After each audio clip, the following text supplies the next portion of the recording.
নেপালে আজ অনুষ্ঠিত হচ্ছে গুরুত্বপূর্ণ সংসদ নির্বাচন।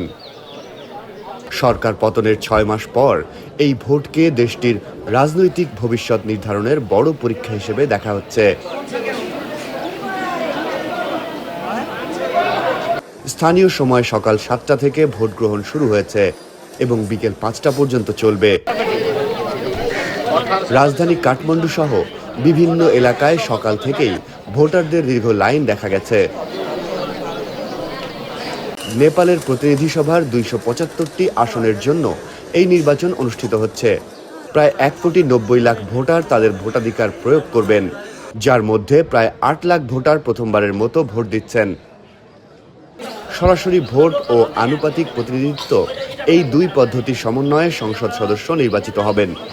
নির্বাচনে অংশ নিয়েছেন ৩,৪০০ এর বেশি প্রার্থী।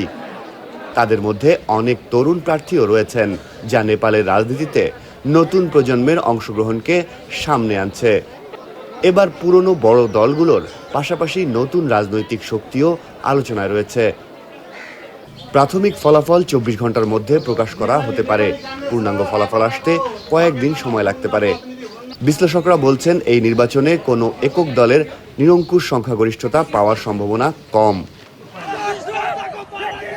২০২৫-এর সেপ্টেম্বরে নেপালে জেনজি আন্দোলনে কেপি শর্মা ওলির সরকারের পতন হয়। এরপর গঠিত হয় অন্তর্বর্তী সরকার। এই সরকারের প্রধান হিসেবে শপথ নেন দেশটির প্রথম নারী প্রধান বিচারপতি সুশীলা কার্কি।